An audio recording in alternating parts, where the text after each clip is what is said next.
What's up guys, this is Eric Ho here and welcome to episode 2 of the H Academy TV, and today we're going to be covering what's new in email marketing. So how to actually do email marketing and what's new for 2018, because times are changing all the time. Email open rates are like atrocious right now and a lot of people are actually struggling with this thing, and that's why we decided to put together, because we send off thousands and thousands and thousands of emails every single month, and so tracking all of these open rates, tracking what works and taking the customer along this journey is so crucial today. And so today we have two amazing guests with us. One is Chibaria, who is our CEO, and we have Tuman Lee, who is here again. Okay, so guys, what we're going to do is we're going to get straight into it with today's first thing. And I want to just start off by, because these guys, they're the geniuses behind it. In fact, a lot of the things that I know about email marketing is actually what Chibaria actually taught us, right?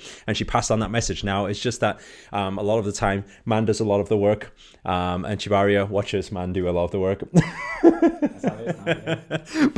But there's a lot of keys, there's a lot of things to it. You know, it's not just as simple as drafting up an email, because I don't know if you guys would agree with this. Is like in the past, when it comes to email marketing, people just say, oh, put content out there and people will be reading it and you can build this customer relationship. But now it's much harder, because people are getting spammed so much with so many different promotions, with so many different things. So I think the first question is, what are, if we could put any the keys to marketing, to email marketing, what are the three main keys? And I think it's nice to start off with that. So the first thing I want to talk about is open rate, which I'm going to kind of pass on to Chibaria to start it off on open rate.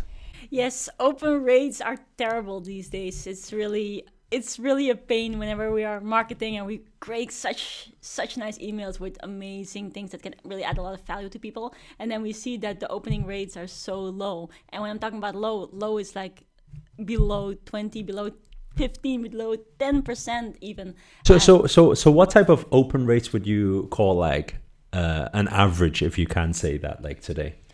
Well, I think you're doing a really good job. If you're above 20% open rates, then you're really doing a really good job.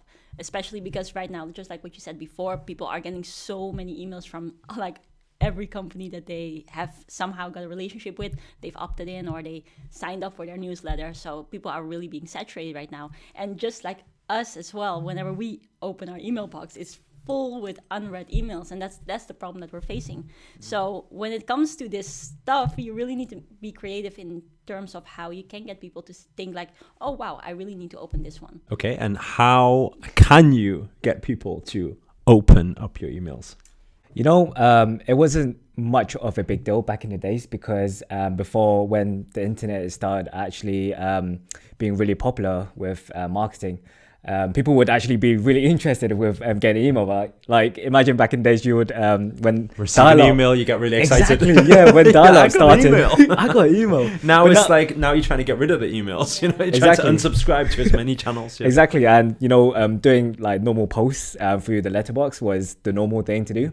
Nowadays, it's all about emails, and understanding that, trying to find out what the best way to actually get people to open your email.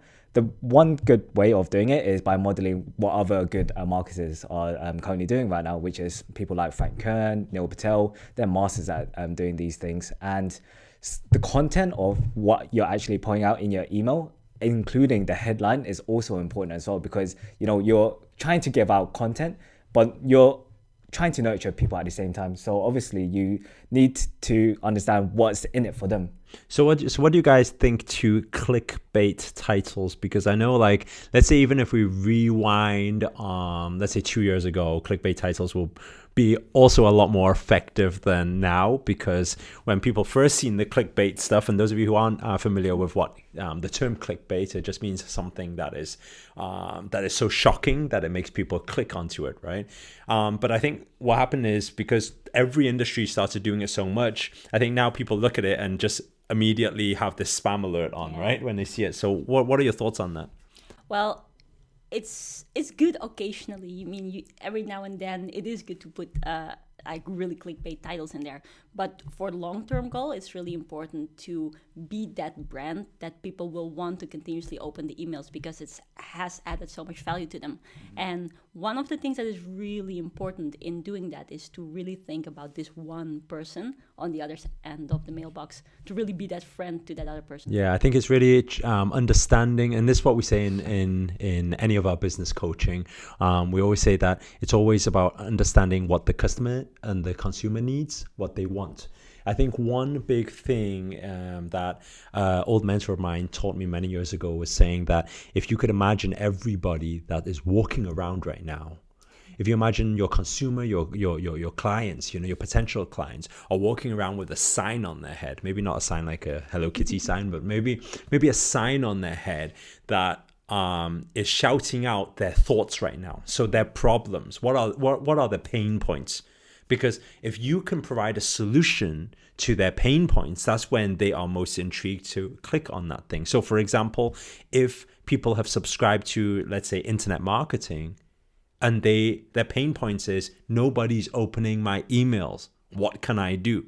So if that's what people are saying, if your email heading actually said that, then maybe it speaks directly to that person. So it's about solving people's problems. That's how I see it anyway. And I think the occasional clickbait is okay. Recently we did I don't know if we checked the open rate on it. We did that campaign with my Aston Martin. Oh, they clamped my Aston Martin. Yeah. I don't know if the open rate was high or not. But like I think occasionally is fine.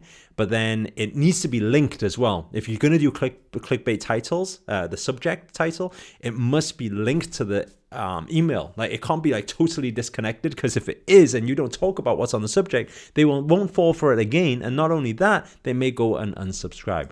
Yeah.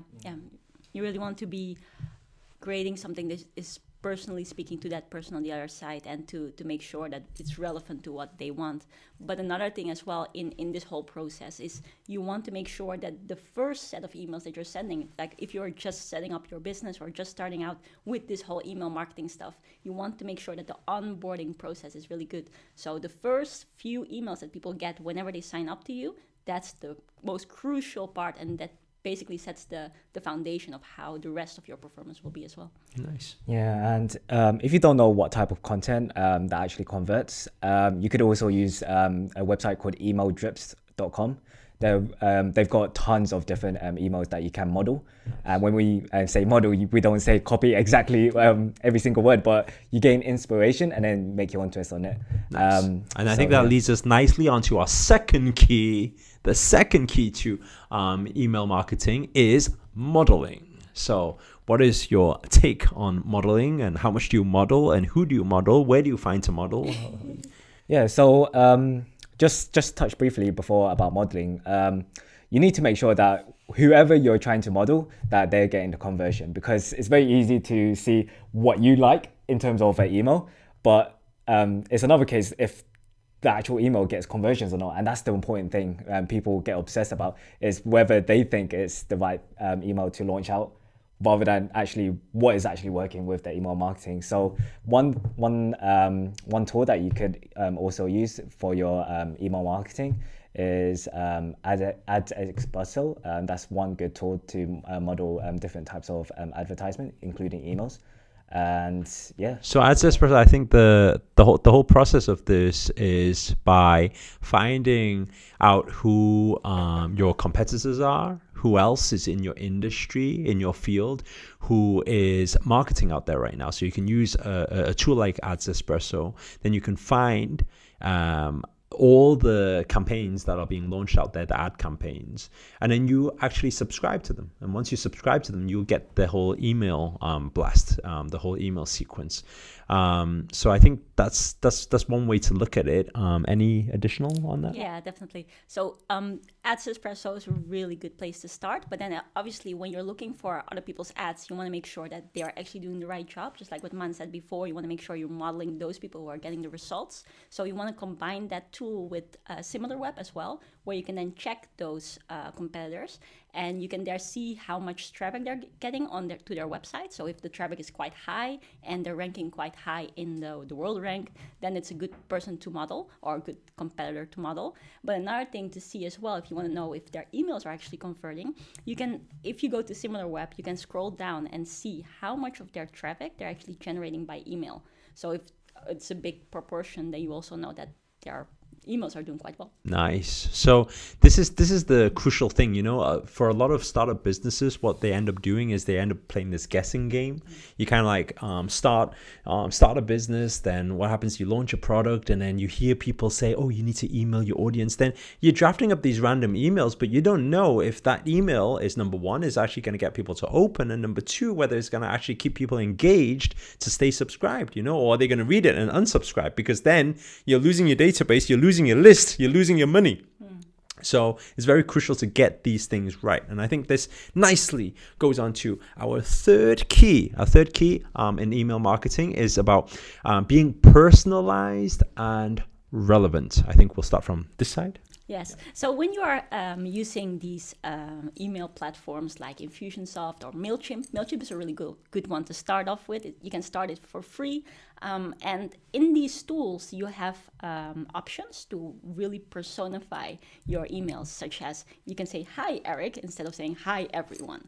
And these things are very little tricks, tips and tricks that you can use to make sure that you're actually talking to one person, and the person may think like, wow, this person is actually talking to me. And we've had many times as well that people were replying those emails and saying, oh, thank you so much for emailing me. Thank you for thinking about me. But actually, obviously, we were sending it to thousands of people. But that's really, really good in making that personal connection to people. And what else do you think you can do to make emails more personalized or more relevant to the people who are?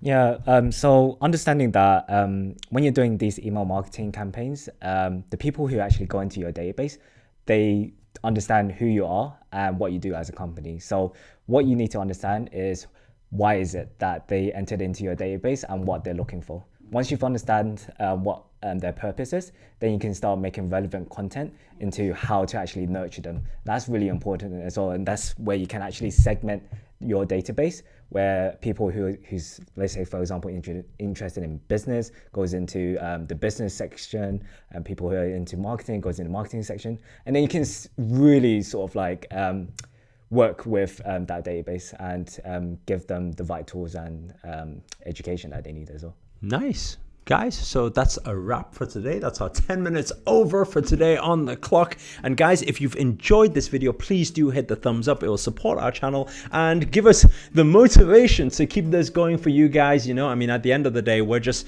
we do our own business, and we decided, hey, let's put it out there and help other businesses too, because we know what it's like, especially if you're just starting out in this online world or in business and you're struggling a little bit and you're trying to, you know, figure out which parts and how to make each part work. So what we do here on this channel is we do 3 videos a week. We do on, what is it? Tuesdays, Thursdays, and Saturdays. Tuesdays, Thursdays, and Saturdays. So make sure, if you haven't already, hit that subscribe button, and make sure to hit the notifications button next to it so you get all the notifications of all of the juicy, real, deep, high value content that we're going to be putting out there. And so guys, on a final note, do comment below, let us know where you guys have tuned in from. It's always nice to know, and we look forward to seeing you on the next episode, where we're actually going to be talking and diving deeper into marketing and how to actually target your clients. So guys, until next time, that's bye from me, Eric. Bye. Bye for man. Take care. Ciao.